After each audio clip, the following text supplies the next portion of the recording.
बताएंगे कुसमुंडा गेवरा जिनका जो ड्राइवर है तो शोषण किस प्रकार से हो रहा है, इसके जिम्मेदार कौन है? इसके जिम्मेदार पूर्ण रूप से एसीसीएल प्रबंधन।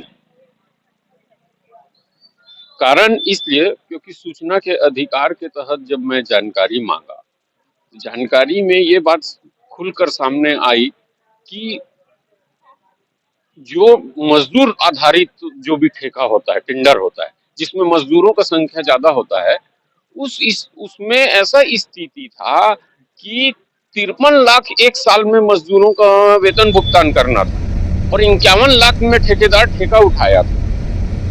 अब किसी भी मजदूर को जो निर्धारित मजदूरी है उससे 1 रुपए कम नहीं दे सकते। तो सवाल ये उत्पन्न होता है कि एसीसीएल के अधिकारी लोगों ने 51 लाख में उस ठेका को कैसे मंजूर किया, जबकि मजदूरी 53 लाख हो रही है। तो क्या ठेकेदार अपने घर से पैसा भरेगा और साल भर क्या कुछ नहीं कमाएगा, अपने परिवार को पालेगा कैसे?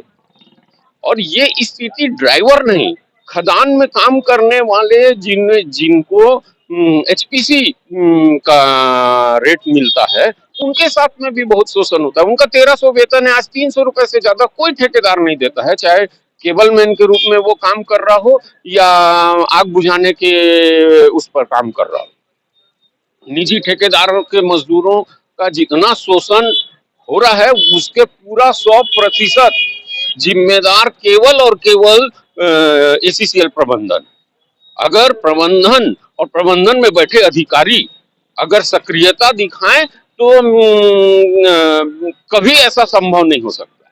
आप एनटीपीसी में चले जाइए, एनटीपीसी का एचआर मैनेजर को पूछिए कि कितने कर्मचारी हैं, ठेका मजदूर हैं आपके वहां, वो 1 मिनट में कंप्यूटर में बता देगा। मगर आप एसीसीएल के किसी भी परियोजना में जाकर देख लीजिए, वो आपको बता ही नहीं पाएगा कि मेरे पास कितने ठेकेदार हैं। उनके मजदूरों का तो बात छोड़ दीजिए आप, है ना, ठेकेदार की संख्या नहीं बता पाए। ऐसा भयंकर शोषण हो रहा है। ना ठेकेदार मजदूरों को आई कार्ड दिया जाता है ठेकेदार द्वारा, जिसमें क्वालिटी मैनेजर का हस्ताक्षर होना चाहिए कि ये फलाना ठेकेदार का फलाना कर्मचारी है, वो कहीं लिखित नहीं है।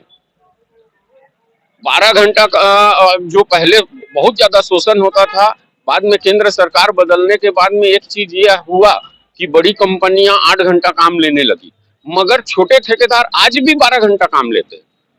और 12 घंटा काम लेने पर तो उनका 1.5 गुना मजदूरी हो जाता है। जिस ड्राइवर को 33,000 32,000 रुपया मिलना चाहिए, पीएफ भी अगर आप 10% काटेंगे तो भी 27,000 28,000 उसको मिलना चाहिए। अगर 12 घंटा काम ले रहे हैं तो आप ये मानकर चलिए कि 14,000 और 28,000 अगर 8 घंटे का है तो 14,000 4 घंटे का और बनता है उसका महीने के हिसाब से। अगर आप 30 दिनों करेंगे तो उस हिसाब से उसका वेतन होना चाहिए 42,000, मगर दे कितना रहे हैं 12,000 अधिकतम। कोई बहुत पुराना ड्राइवर अगर आपको मिल जाए जो किसी के पास में काम कर रहा हो, वो है। एसीसीएल में 4-5 ट्रेड यूनियन होने के बावजूद भी इस प्रकार का शोषण उनकी सह पर हो रहा है, उनकी सह पर हो रहा है। और बकायदा मैनेजमेंट पाल के रखी है। कोई ट्रेड मैंने व्यापार, अब वो ट्रेड यूनियन जो श्रम संगठन है ना, वो श्रम संगठन नहीं है, एक व्यापारिक संगठन है। ट्रेड मैंने व्यापार और ट्रेड यूनियन का मतलब वो हो गया है एसीसीएल या कोई पूरे कोल इंडिया में, है ना, मनमाना मेंबरशिप करता है। अरे सबसे बड़ा शोषण तो एसीसीएल मैनेजमेंट उनका रोक नहीं पाती है। 1 हफ्ता का अब आपत्ति होता है, मगर एक दिन या 3 दिन का समय मैनेजमेंट देती है कि 3 दिन में आपत्ति दर्ज कराओ।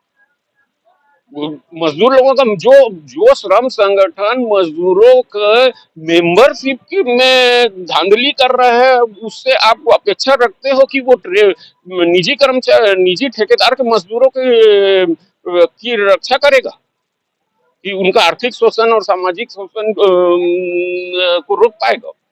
वो कुछ नहीं करता है। वो प्रबंधन के साथ मिलता है अपने घर का में टाइल्स लगाने के लिए, अपने यूनियन ऑफिस में बनाने के लिए, जबकि कंपनी के द्वारा स्पष्ट जो कंपनी एग्रीमेंट में लिखा था कि हर ट्रेड यूनियन को एसीसीएल मुख्यालय में एक कार्यालय दिया जाएगा, वेल मेंटेन। आज हर प्रोजेक्ट स्तर पे ट्रेड यूनियन वाले कार्यालय बना के बैठे, अवैध कब्जा करके बैठे, कहीं कोई सर्कुलर नहीं। उनसे आप बिल्कुल अपेक्षा मत रखिए कि वो कभी भी ठेका मजदूरों का भला कर सके। कितनी बार हो गया कोल इंडिया इस स्तर पर बोनस देने का, मगर एक एक साल भी नहीं बोनस दिला पाए, कहीं नहीं दिला पाए, पूरे कोल इंडिया में नहीं दिला पाए।